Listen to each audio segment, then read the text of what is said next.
Hi there, my name is Isaiah Orlin. I'm founder of Higher Frequencies, an entrepreneur, executive, lawyer, physical fitness enthusiast, and seeker of enlightenment in higher frequencies. Higher Frequencies is a community platform based on the pillars of spiritual enlightenment, wellness, music, and travel. Our mantra, discipline our senses to purify our mind, body, and soul through our spiritual practice, physical fitness routine, nutritional behavior, and relationship with self and others, hopes to provide guidance in our community's quest in reaching higher frequencies and moving closer and closer toward enlightenment. Today's guest, Jason Gastwirth, is a managing partner at Interstate 15 Sports and Entertainment, which offers world-class sports, entertainment, marketing, focused services, including strategic consulting, talent management, booking, sponsorship, sales, branding, creative development, and digital marketing. Gastwirth is also an active investor in several beverage-related brands. Prior to forming Interstate 15, Jason served as the president of entertainment at Caesars Entertainment for 13 years, where his responsibilities for the booking strategy, marketing, and operations of the company's approximately 50 venues across North America. Jason also worked at the Palms Resort and Las Vegas Sands Corp as vice president of casino marketing and corporate entertainment. At Caesars, Jason established himself as an industry leader in headliner residencies in Las Vegas and regional entertainment programming. Jason and I also work together at Las Vegas Sands, and we're happy to have him on today's show. Today's topic, accessing higher frequencies through sports and live entertainment and the Las Vegas community. Hey, Jason. Hey, Isaiah. How you Pleased doing? to be here. Doing great. Great. So as I mentioned, Jason and I started my career in Las Vegas with Jason at Las Vegas Sands, where we pioneered partnership marketing, and Jason's been a pioneer in the live entertainment space and music. And we're really excited to talk to him about how that intertwines with the whole aspect of higher frequencies and wellness. So Jason, what originally sparked your passion for entertainment and the sports industries? Well, it really, frankly, starts with my childhood. I mean, sports and entertainment was everything to me. Participating in sports, as most kids do. I was really into music. I actually played multiple instruments, was in various rock bands as well as classical music. So it was always something that was most important to me. And when I started my career, I frankly didn't really know that you could have a career in sports and entertainment. I went a more traditional route and started as a management consultant, advising a number of C-level executives in different industries, and just happened upon to be able to get into the entertainment industry, where you and I met up at Las Vegas Sands. So it's something that certainly there was a great foundation of what I was interested in from the very beginning, but then found my way into this business. So would you say it's a weaving, you find sports, entertainment, and your personal life, a weaving of bringing people together, and that's sort of where your passion lies in this? Absolutely. There's nothing better to bring people together that crosses all backgrounds, views, whatever it may be, with a common purpose. You think about sports where everyone's either rooting for a team or rooting against a team, which can be unifying as well. But really, excitement and the unknown and what comes next. And you think of music, of a real opportunity to come together and really tap into that emotional side of one. So, when you think of the real opportunities of bringing people together and socialization, there's no two greater forces than sports and entertainment. So let's get into the background of actually the career life here in Las Vegas, because it's been pretty monumental for you, starting at Las Vegas Sands, where you teetered entertainment and casino marketing and Palms and Caesars. How did these positions help put together your intersection and thoughts on business culture and the entertainment business in Las Vegas? Well, if you go back to when I was at Las Vegas Sands, it was a really interesting time where the entertainment landscape here was largely around Cirque du Soleil and Broadway West. There were some headliners as well. You think of Celine Dion and Elton John at the Coliseum at Caesars Palace, but it was really a matter of importing in some ways, a number of these different entertainment offerings, and it was something that there was a focus on, but it was not a primary focus, I would say, of the various properties. And then as it continued to evolve, really as we saw more in the headliner space, this is when it was very clear that entertainment had the potential, and eventually sports, to be the number one reason why visitors would come to Las Vegas. Yeah, and we're gonna get into a lot of that. I think that's really the overtone of what's going on in Vegas now is, I'm having these discussions on some projects we're working on, and where gaming and conventions always led the show, the residencies, which you had a large part to do with, and now also the sports teams, and we'll get into it as well, wellness tourism, are actually money generating environments that are primary now to the free independent traveler and even to the convention traveler.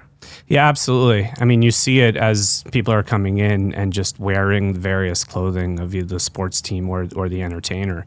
And there was actually years ago, this goes back about 10 years, some research from the Las Vegas Visitors and Convention Authority that spoke to entertainment being the number one reason for people coming to visit Las Vegas. Oh, wow. So when you think about this, and we saw this as well, where when an event is announced, usually you're seeing people book their tickets. Then at that point, they're looking, if they're not driving in, to book their flights, and then at that point, hotel rooms and restaurants. So it's a key driver of the business of the city. But I think to your question before of just the overall culture and the business, programming and content is really what represents the brands and positioning of these properties right now. If you think across the board of how much they're leveraging the shows that they have, the sports that they might be affiliated with, it's really become a key differentiator of not only for the market itself of really driving a lot of that business, but also where these properties sit within it. I think we're seeing that as well with companies like Vibe popping up, that are doing these package deals. Obviously, I've gone to shows in Mexico that other companies of this sort, but to your point, we used to talk about this 90-day booking window on the free independent traveler, but what we're seeing now is these residencies, specifically with the Sphere, being booked out months in advance and eating up a good chunk of the rooms at the Venetian and Palazzo and Wynn Encore, which for the audience allows the rate for the rooms to be dynamic and changes the factor on what the property is making that weekend. Yeah, absolutely. It really is of where people are gearing their entire visit around that. And I think also it's one of these things that's really driving a lot of groups, but services like Vibe, as you said, have really come around and are trying to make it easy for people to build their packages of where it may be, certainly in close collaboration with the properties who are involved. Maybe give the audience an overview, and I think you're a little modest sometimes, but I'd say we used to talk about when you did the Britney Spears deal, which was probably one of the first financially very heavy residencies past Celine, and the challenges you might have had with corporate trying to convince them about that.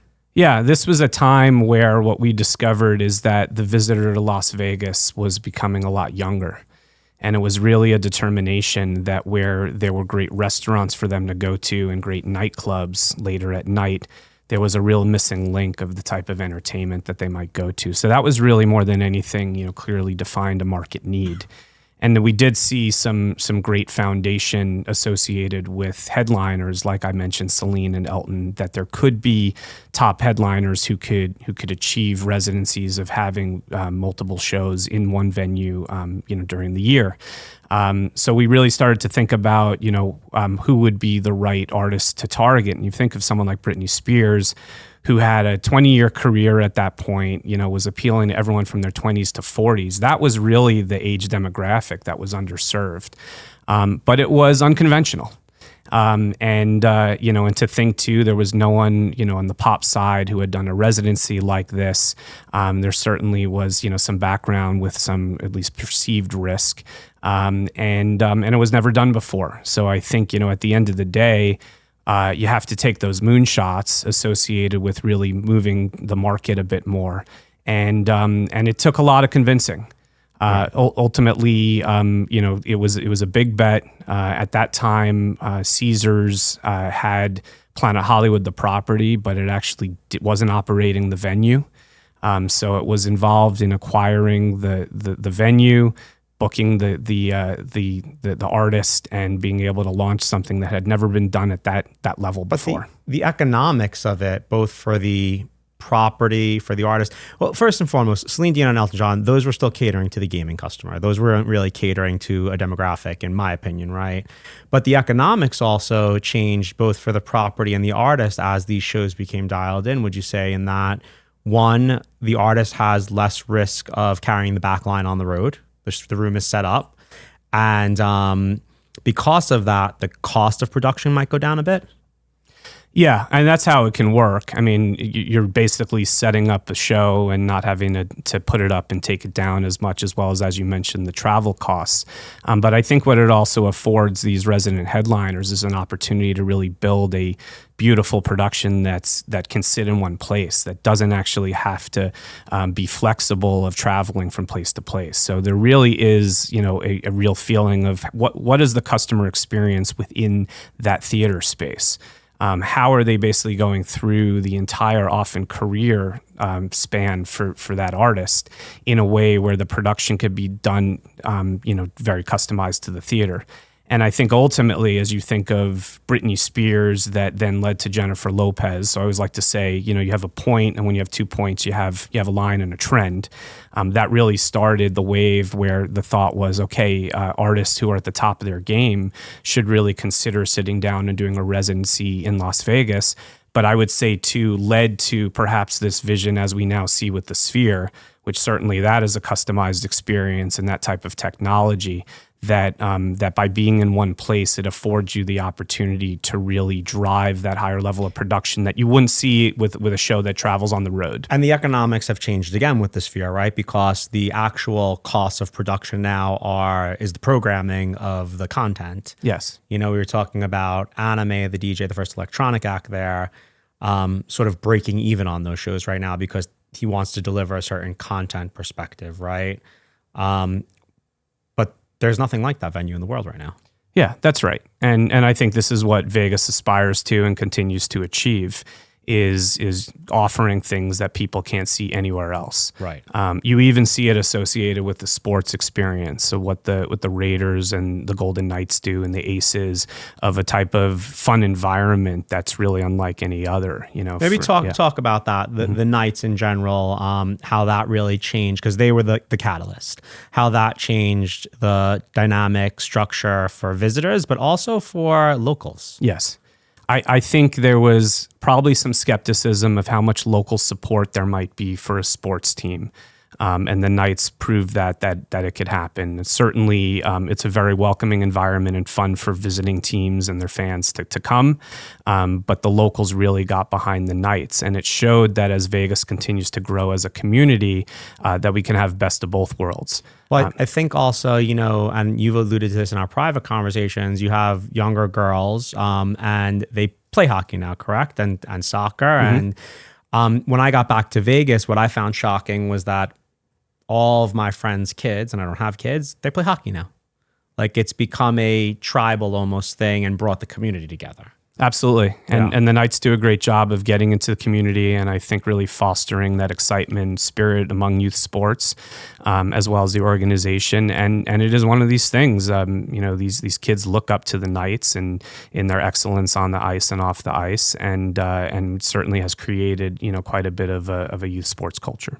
I think that ties back to the aspect of why, a lot of people see Vegas as a gaming town still, but now that we have this sports and entertainment, it's really a place where people come together to share common experiences and elevate towards higher frequencies. The economics of the football, though, I was having a conversation with somebody and they said to me, I bought away seats. And I looked at him and I said, why?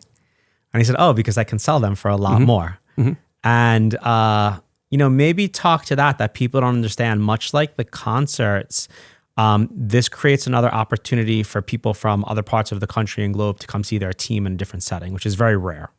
Yes. I think ultimately, first of all, we see the experience economy and you see that the generations coming in, they put a lot more emphasis and value on experiences than material goods. So that, for a place like Vegas, trends very well.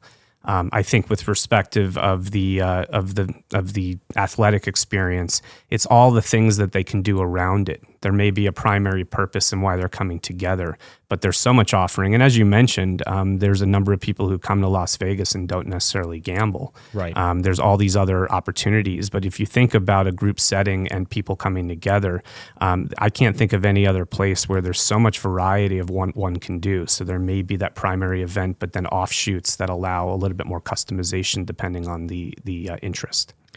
Do you think we'll come close to having a basketball deal soon? I think we're eventually going to have all the major sports. MLS. MLS, NBA, NWSL. You think about this rounding out. It's going to take some time, but I think what we see is that this market has proven to be able to support these sports. It is, I think, the leagues would like to have a team here because it really does bring attention to the overall league play, not just for the team itself. Everyone's really excited about seeing things in Vegas. I mean, this starts when you think about the history of boxing, and then eventually MMA. And now F1, there's just proven out that when things are in Vegas, there's more eyeballs attached to it. There's a really great content. The whole celebrity and entertainment community comes around to be present. So when you think about that, these are truly supporting the whole city, and I think we'll see all the major sports, professional sports here. I think there's a huge amount as well as to layered content. Right. So it's like I can go see a band at Red Rocks or something in Colorado, but like, what am I going to do for the other 3 days I'm there? Right. Here you have the layered content. So with respect to the Sphere and the economics of it, like, give us your thoughts. I know mine. Yeah, look, I think obviously it supports having multiple shows because, to your point, there has to be a heavy lift in production. When you have all of that technology, one has to use it. Right. And I think we've also seen with each show that's come in, there's been a very high bar set of how are they using that whole experience with the screen and the sound. And I think, fortunately there's been artists, who have been willing to take that leap and they've done well, and hopefully it becomes, even more programming there. So, but we alluded to the aspect of the yielding, right? So like we all know with the casino guest, we know an ADR and we know what we're going to make off that casino guest, right? The Sphere is not connected to the casino. It's not connected to the restaurants and it has the price tag of a casino. How economically, being that you've run venues, is there a way to economically make it healthy eventually for the ownership of the venue? Yeah, look, I think it's clear they're driving a lot of revenue off of it. Their biggest thing is, again, to how they drive more in-venue income, which I think, as you see, I mean, you and I have been to a show there. We've seen that being able to move people through the drink lines, all of these things operationally become very important to be able to drive income. But, having the type of artists that are driving that level of revenue is certainly very encouraging for them. And I think also it's a matter of utilization of the venue, which is why you've seen a real focus on the various films that they're doing. Right. That's really where, if they can get more people through there, even beyond the headliners, maybe with a little bit more variety of content, which they've talked about is coming, that's going to ultimately, I think, drive a lot of the economics for that venue. We've seen that, right? And what Jason's alluding to is U2's concert performance was turned into a movie per se, and they're doing an 11 o'clock show now. I saw Delta during CES did their corporate announcements there, so. It's just interesting at $2.5 billion. I mean, we all know that there's issues on the Strip with a lot of casinos as well. It's not an unknown issue here, the aspects of how much it costs to build something and how you're making that money back. And there's a heavy lift there, but I think the other thing to speak to is that it's been an interesting advertising opportunity. Not just with the visibility of the exoskeleton that's there, with obviously a lot of eyeballs that people are seeing even from the airplane, but also the level of social media attention that anytime something's been on there that it gets. We just were looking at the Lululemon for the Rock and Roll Marathon, did an ad, and my girlfriend and I are driving the car, and she was like, I don't understand. I was like, well, it's Rock and Roll Marathon, and that will be their ad campaign for the next 6 months now. That's right. So I think they're finding ways, and again, that's wonderful for Vegas because Every time something's on the sphere that's interesting content, it's bringing a lot of eyeballs to Vegas and people looking to plan their visits, and that's ultimately the lifeblood of the economy. Yeah, it's a very interesting venue. How do you think the sports teams, what's your thoughts on, you moved here in the mid 2000s, as did I, when it was more of gaming based economy, some entertainment, but now we have Hollywood coming, we have sports coming. How is that changing the local look and make and feel of the community here? Yeah, I think there's people who are coming in now associated with these new businesses, and Vegas has always been, and what I experienced when I started working here in 2006, very welcoming. It's one of these places where there's certainly people who are born and raised here and have been here for generations. But there was always this feeling, and continues to be, of welcome. We hope you'll stay. Right. There's a number of people who will move to Las Vegas, like I'm here a year, and they end up staying their lifetime. And I'm frankly one of those people. But I think what we see is that it's a very friendly environment. And with that, along with these new economic opportunities, it really is a great place to live, but people become very integrated in the community early on. I'd say too, this is probably one of the most philanthropic communities that I've ever lived in, where there's all these wonderful causes and people really devoted to them. So to answer your question on these new businesses, I think we're going to see a lot of people with the studio that are going to be excited to move here.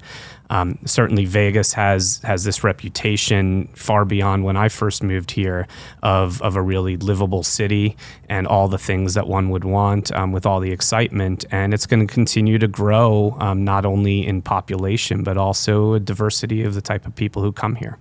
Amazing. We're going to get back more to sports and entertainment and programming, and I have some questions about the wellness aspect of it that I was pondering before I got here. But partnerships, because that's sort of what I crafted with your guidance, which really was not done in Vegas prior. How does that change the marketing, promotion, and sales? And when we talk about partnerships, I think when Jason and I started our relationship together, we used to talk about this vendor-vendee relationship that the casinos had with forward-facing brands, and really not cohesively working through the 360 deals. And now it seems that Vegas is all about the 360 deals. Maybe elaborate on that a little. Yeah, I think what we see is that it's all about customer engagement and why partnerships are really interested in Las Vegas now.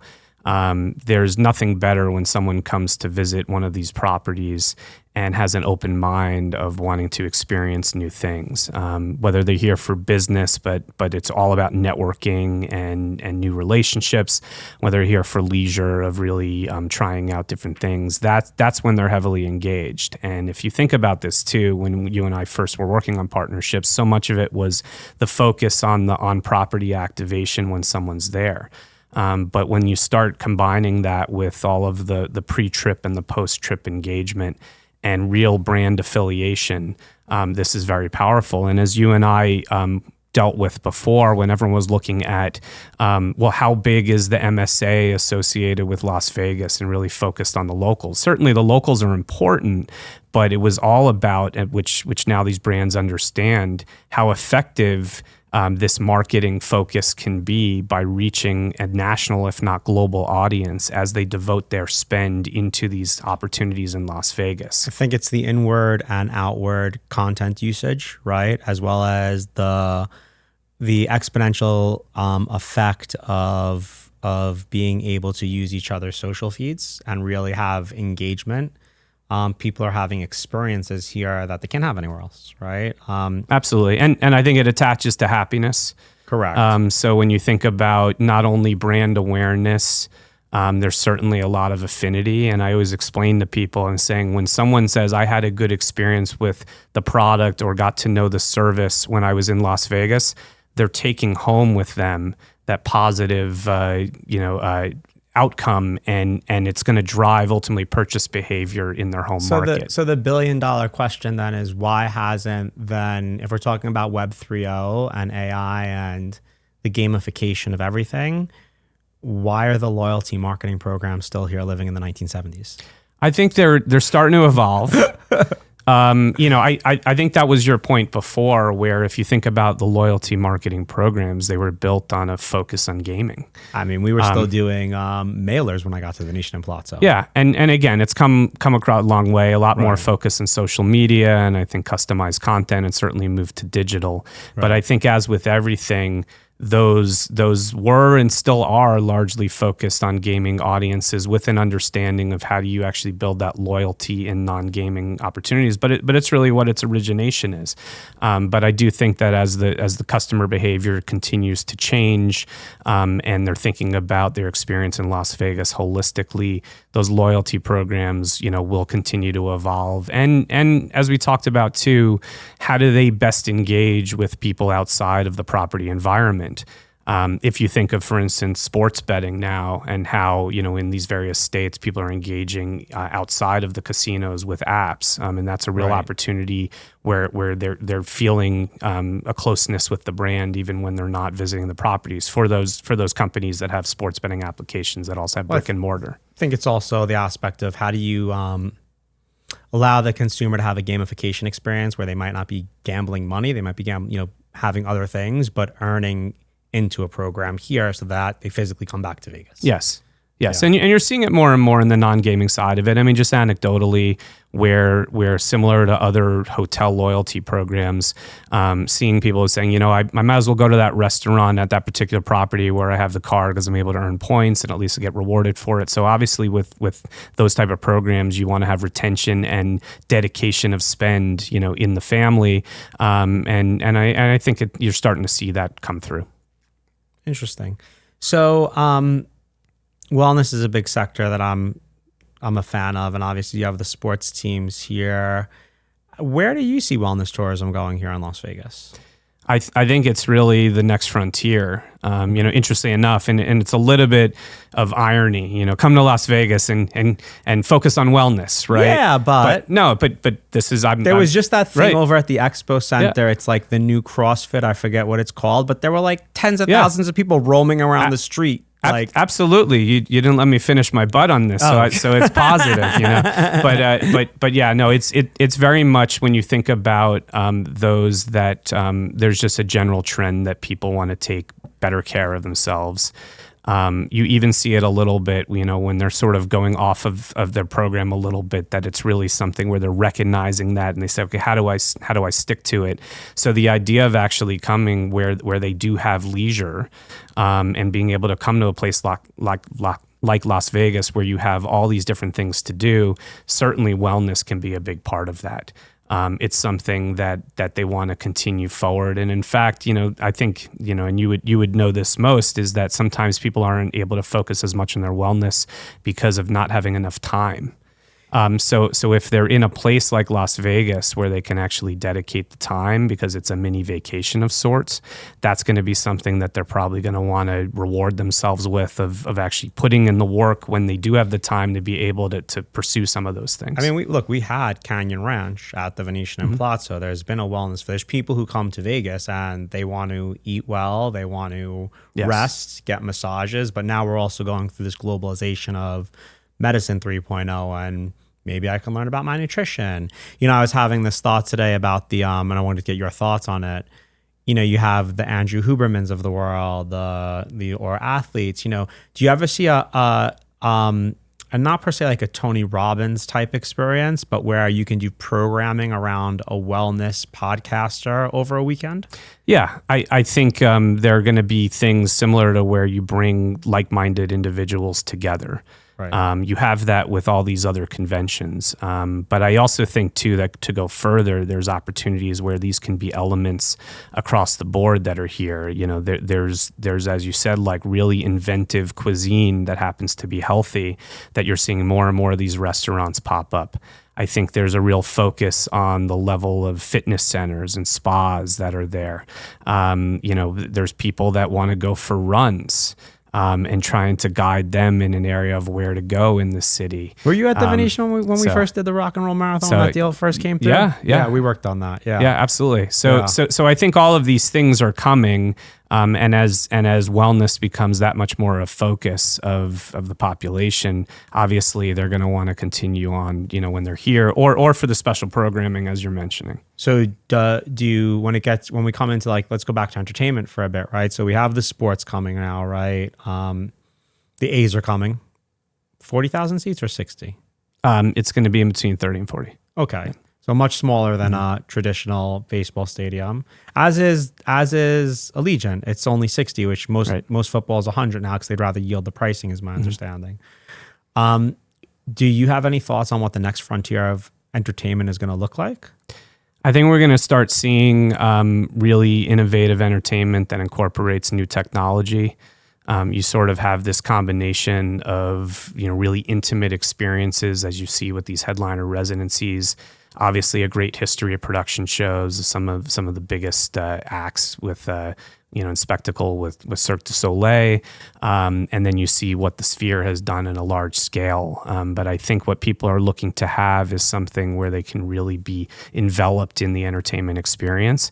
And in my view, it's not really things that are, when you're going to a show and you're putting on goggles, because the whole point of these events is really to feel a closeness with who you're with. You're thinking about the disco show, Spiegelworld's new group, something. So that's a good example of, I think, a little bit more interactive entertainment. I think, and there's some things that we work with Interstate 15 of new content coming in. Okay. That's cutting edge technology. That's really thinking about the core essence of how one likes to experience music, entertainment, but really things that just allow you to break through those walls a little bit more in a way that's not complicated, that sort of washes off, over you. Right. If you think about this, and I sort of speak to this in the evolution of where entertainment is going, think about concerts that you saw 30 years ago and where they are now, and the level of even just LED and lighting and sound. Those are the things that really work best, where there's a bit of an evolution of that experience. But I think we could all agree that those things have allowed us to get lost in that music a lot more by having visuals that still haven't necessarily taken off the focus of why we're there. We're going to see that a lot more, I think, on the production show side of things. I'll agree with that. I mean, even at the Sphere, you start fighting, am I going to watch the band or am I going to watch what's going on? And I was like, we went to see Pearl Jam a few weeks after I saw Fish at the Sphere, and we saw Pearl Jam at the MGM Grand Garden, which is... It's an amazing venue. Even to see Pearl Jam there, it's not a full arena, so it's very intimate. But it was akin to seeing a band in a junior high school auditorium after going to the Sphere, and it was like one of those things I had to process in my head. I was like, wow, it's Pearl Jam. They're amazing, but wasn't underwhelmed, but it was just a different experience. Yeah, and there's a happy medium. I think that's the thing. Both. I think that's the thing to point out. It depends what you're coming for, but I do think that we'll continue to see that this will be the headliner capital of the world.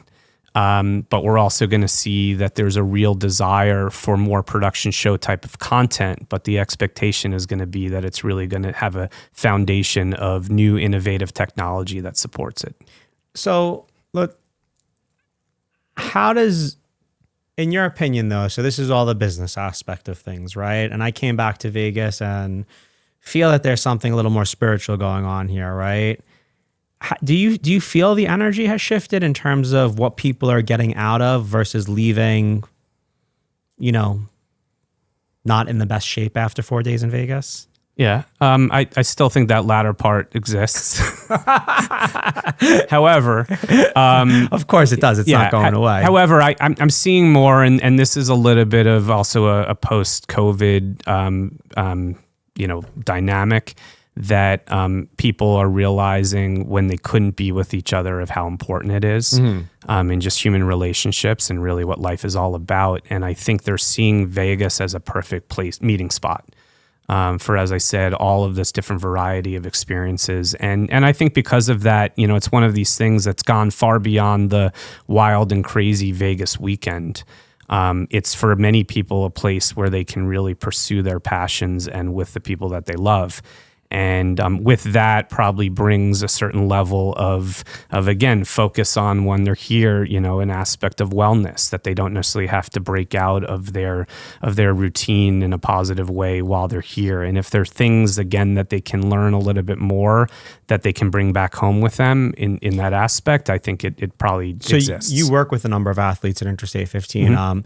Do they have a feeling on where wellness tourism is going in Vegas, or is it not something that's really on the top of their tongue yet? I think they're very focused, obviously, in their physical and mental health, because it's really important for either on the field performance or for the former athletes, just something that they really live by.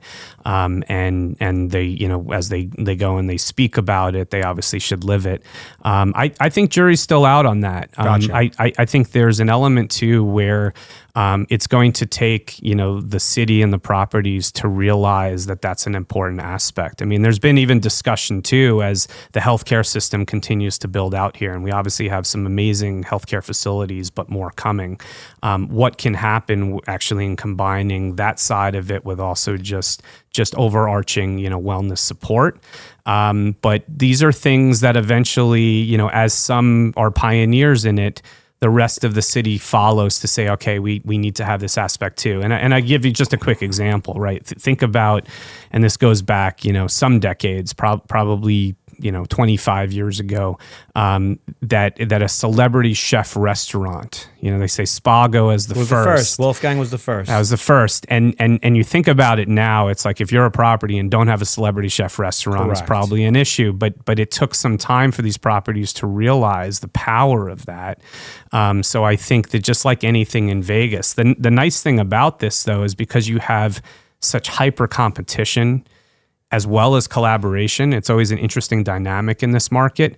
When there's things that do well and you see will drive overall interest in the destination, it's pretty quick that the other properties will follow And that's suit. where, so you hit it on the nose with those chefs, right? Because it was a perfect storm, right? Food Network was taking off, and Shep was making all of these people, who's a very famous entertainer who started really the Food Network agent, was making, Legacy and all these people celebrities. Mm-hmm.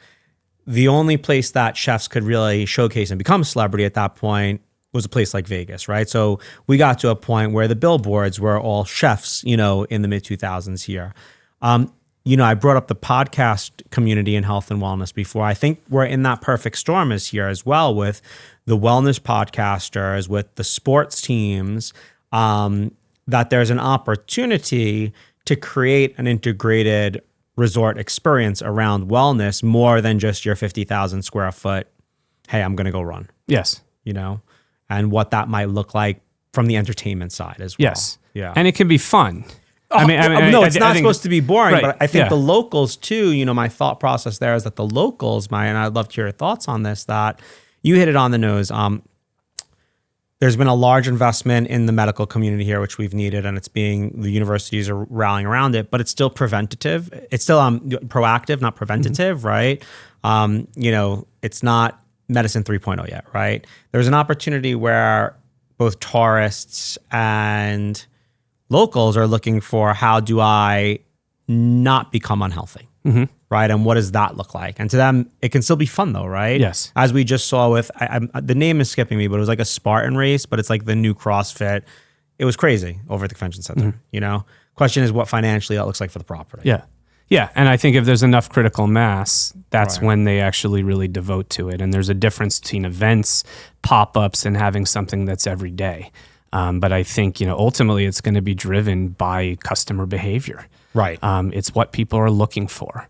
And when they voice it, which we now have avenues where people will hear it. I mean, you think of all the engagement of social media, user reviews, feedback loops. There's never been a time where you as a property operator don't know what you've done well and what you really need to drive toward. Right. All of these various things. I think that's what's going to drive it. And either there'll be enough people who are seeking it out. That may start with certain properties that see it as a competitive advantage, that really want to lean into it and try to attract that group of people. But as that continues to build, you're going to see that there'll probably be more ubiquity across these properties of featuring these type of things. I mean, the economics never work without gaming here, though.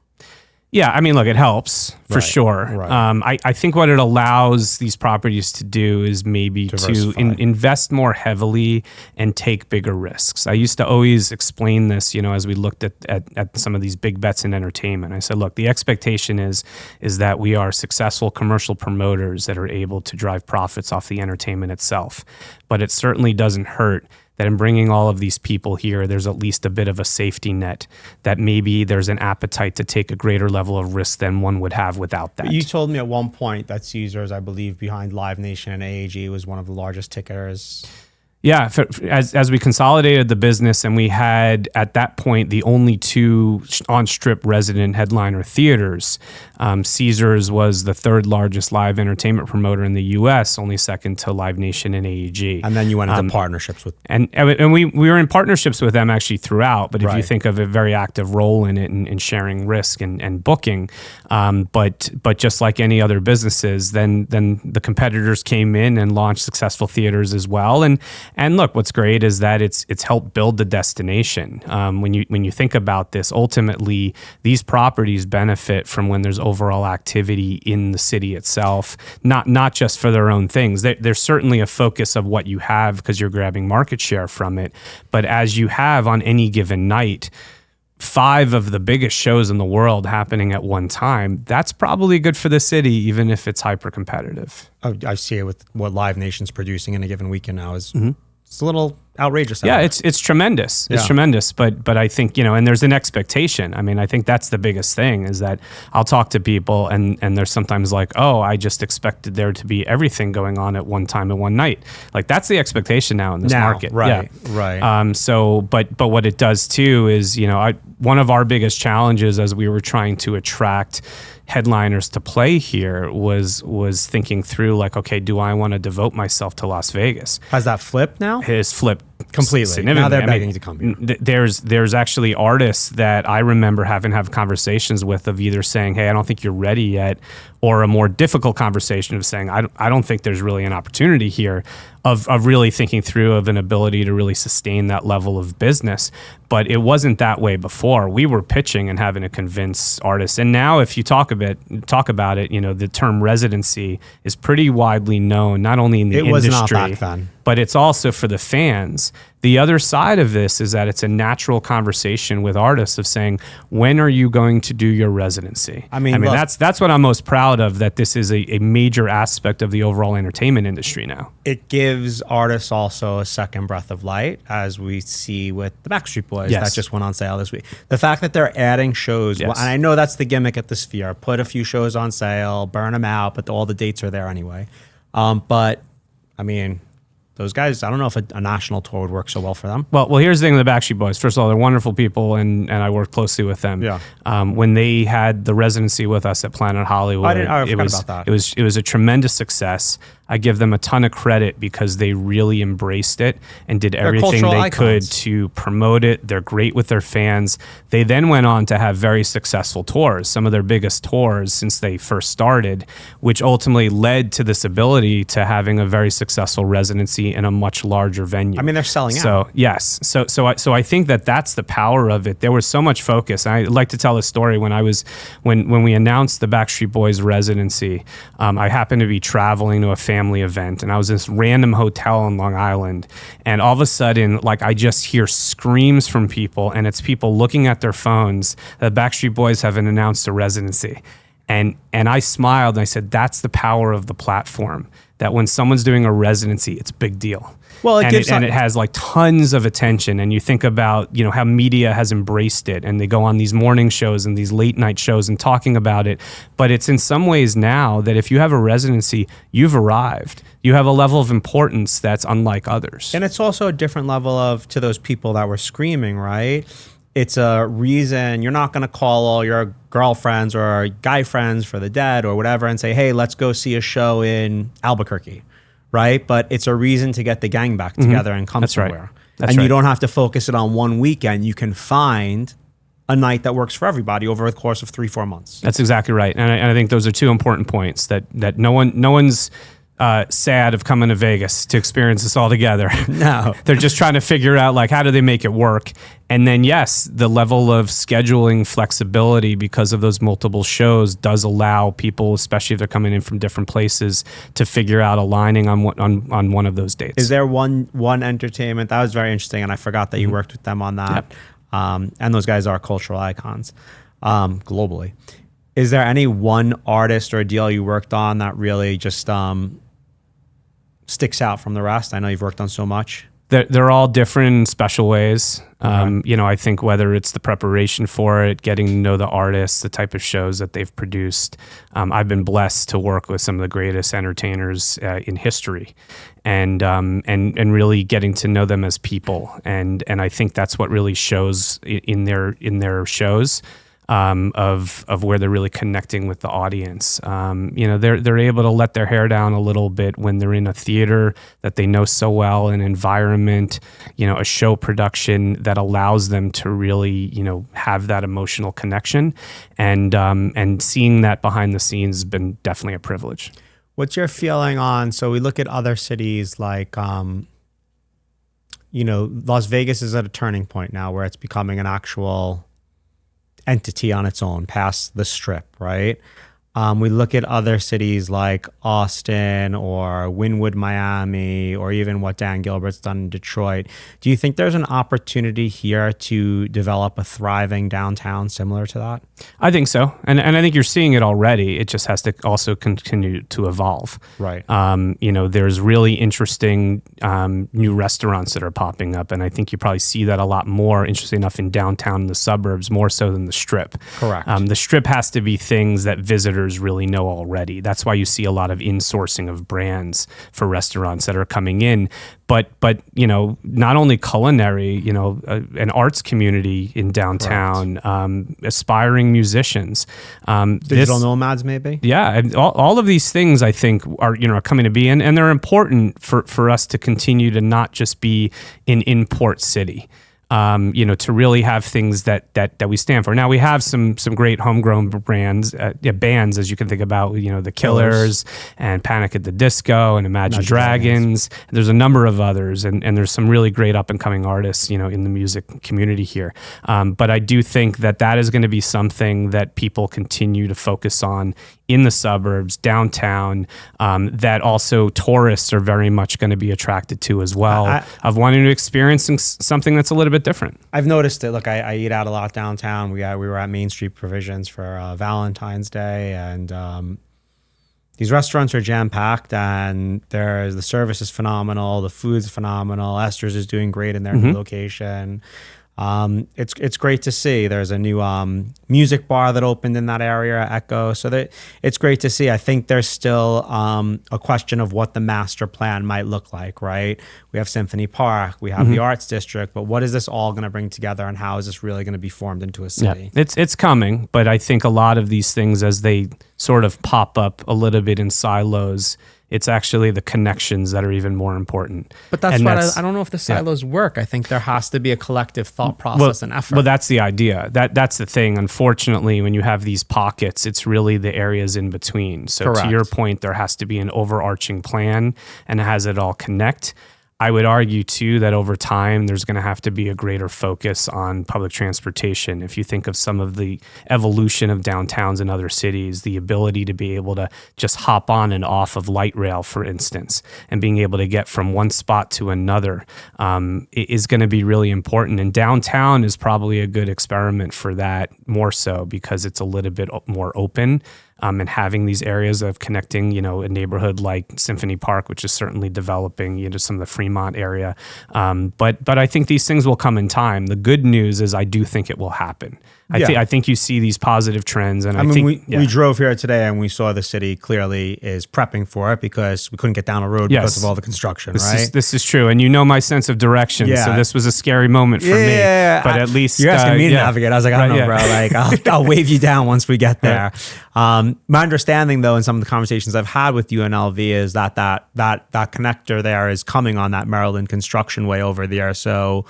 I think one of the things when we talk about sustainability and regenerative communities, and you alluded to this, is we need to talk about the people first, right? So you talked about homegrown bands and things like this. Well, we're going to have a lot of importation of support staff for sports and entertainment, whether it's doctors or light workers or sound workers, not light workers and spirituality, those two, but people who work the lights and things like this. But with all of this community growing, I think the question is, how do we really provide not only a living, but a fostering place for students at UNLV and really create a regeneration within the workforce as well? Yes. I think we have to continue to strive and do a lot better in that regard. Yeah. I think we have to create something that there's a real excitement in campus life for the UNLV student and everything that is to offer. I also think too, and we're starting to see it, there's individuals who are growing up in Vegas. They may be leaving, to maybe go to college outside of Nevada or take a job, and then they're coming back because they're seeing, they're very attached and they realize what Vegas is and all the opportunities. But all of these things, to your point, require for us to actually build an even greater foundation. There's an element too, as you look at how other cities have evolved, that they haven't paid attention to it, and at a certain point they can't catch up with their growth. No. This is why I've said with public transportation, as you're bringing in more of we could be in a scenario, we're starting to see it, where there's just too much traffic and it ends up hindering what makes Vegas great, which is an opportunity to experiencing all these different things. So these are the things that we're having to really start laying the groundwork for to be ready for that growth. But we're seeing that already with the single family tract homes that are going as far as the eye can see in Henderson and Summerlin. And I think that's the difference when you're talking about going vertical in a downtown and providing access where people might go to university or they might work in the hotels and casinos, but they might want to play and live, and the functionality of an area, and still even being able to go into the historic West Side. I think also what people tend to forget here, and you mentioned people come back, is we have an international airport, more airports where this is a great jumping off point for someone who wants to be nomadic as well. Absolutely. But there is an interesting dynamic here that this is a city where most people do not live close to where they work, and that is unlike most other places. But that is an element that I do think, again, over time, there will be a greater interest there, and it'll create a little bit more of, again, just activity of locals beyond when the work time is done. These are things that are very positive, but yes, they're going to have to be a real focus in building into it before it's there, because at a certain point, sometimes it's too late. Look, I went to a yoga class out in Henderson yesterday. I live on the Strip. At 5 o'clock, it was a 30-minute drive. Right. You have to go drop off the kids somewhere. All of a sudden, you lose an hour or 2 hours out of your day. So you're 100% right. I don't know what the solve is because you can't go underground with railroads here. You have to sort of, I don't know what the solve is except to create a vibrant, downtown type area or something similar to that where, like you have the Lower East Side or you have Austin where you have people that can just be more on their feet. Right. Absolutely. Absolutely. So back to entertainment, and I think there'll be more to come on what's going to burgeon down here in downtown. Is there any entertainment experience, something that you'd like to launch that you can speak to that hasn't been done yet, or something that you feel is lacking in town, or is it all under the chest? Yeah, there's a lot of things that are confidential, but very exciting. I will tell you, they're coming to the market. Okay. And I think it's also, as I think about it, it's like filling in these day parts where there's gaps. I speak a little bit about this. There was a time in the event calendar where there were really these spots. And when you and I are working together at the Venetian, August was a slow month. Now it's day pool club parties. season. Yeah. Right. So I might have put a little pool club together back then. Yes, you might have. You might have. So you actually saw that vision and help create a marketplace in August. But that was sort of, and you think about before that, obviously with December and with rodeo. But now we're seeing too that there's just certain day parts, especially as there's been a more diverse visitor set coming to the market and looking to do different things. There are times in the day that are not as active. And I think we've seen that a bit. There's been some help with the attractions, things like, with the high roller and things of like areas where you can spend like 45 minutes, to Maybe play that's the miniature golf and opportunity things for the like wellness that. programming. But there is absolutely, and so I think that's what we're going to start seeing a little bit more in programming. I think you even see this, frankly, of like sports programming in Las Vegas, where it's not all at night. Not only for television coverage, there's sometimes where a daytime sporting event is good because that's actually to fill that day part and allowing people to do different things at night. So as we're working with clients to think through where they fit, whether it be on the food and beverage side or attraction and show side and sports, how do they fit within that overall experience, that no matter what time you're here, that there's something really compelling to do, because that's ultimately the expectation of Las Vegas, is that the best things are to do in one place. And from a personal standpoint, you're a busy guy. I know your MO. How do you keep your mindset and your wellness practice collectively together through all this? Yeah, I think you have to take a step back. You have to really think about appreciation. And really understand that as stressful as things are, that all the great things in life, and that it's a gift that you get to experience it, and really focus on family and friends, and understand that like the things that you're doing, it's for a purpose. I think if you don't take that step back and kind of take account of it, it becomes a little bit overwhelming. And I think there's also an element too, and your very first question of, music and sports. I spend a lot of time listening to music and watching sports. That is my happy place. That's where I'm able to escape. And as much as I live it as my job, to be able to experience that as a fan is probably the time where I feel most at one, outside of going into nature, and reading, but certainly core principles of music and sports. I can't stress so my father didn't take me to sporting events. We're a music family and started taking me to concerts when I was 6 years old. You and I, we had our relationship at the office, but we really bonded through the years going to concerts. Mm-hmm. I can't stress how much Vegas has changed because of the ability to go to these live music events and have an emotional experience, a bonding experience with family, friends. I mean, I went to a few dead shows by myself and just hung out with people on the floor here, which, like, I know it's not for everyone, but for me, it's really so primary and functional, and the things and the opportunities that we have here are wonderful. Well, that was great. You have anything else you want to shoot with the audience here? Enjoyed it. Yeah. Really great conversation, and I think ultimately, there's a bright future for Las Vegas, and there's a lot of people working hard to really bring these things here, and just a vibrant community. And appreciate this podcast, Isaiah, and our relationship, and the role you're playing too in building this. One more question then. For the tourist, what would you tell them in one sentence? And for the person who's considering moving here and starting a career here, one sentence. Yeah, I think for the tourist, I always say, like, this is the way where you could have a 2-week vacation in 2 nights. So there's just so much to do. And it's by the way, it's some of the best experience you can have all year. So I really, and food. Yeah, it's just everything across the board. I mean, it's just, and there's things that you definitely can be, have impulse, but a lot of planning that's done.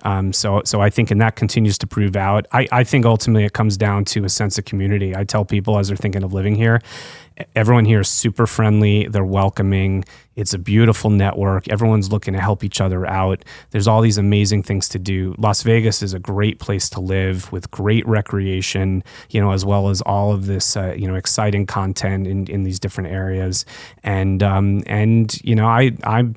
try to advocate that people come here, but I also do the same approach. I say, come here a year. They always stay. I think, like if they really open up their minds and they really have those relationships. So I think, especially with new business opportunities here and ability to diversify the economy, hopefully we're going to get some really great people moving here. 1,000%. And I think that to end on that, people think it's just Red Rocks here, but we're a 2-hour drive from Sedona, 4-hour drive, 5-hour drive from 5 hours from Sedona, 2 hours from Zion, 4 hours from multiple destinations, 3 hours from Joshua Tree, California.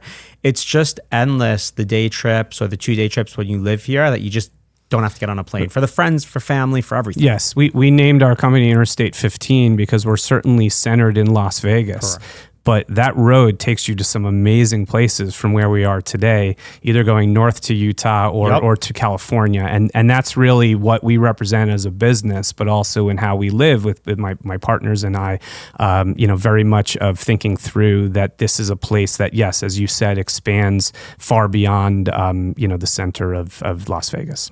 Amazing. Well, Jason, thank you so much for your time out of your busy schedule. We're looking forward to seeing what Interstate 15 does and new experiences and people you guys bring to town, and wishing you continued health and success. Thank you. Likewise, I appreciate it.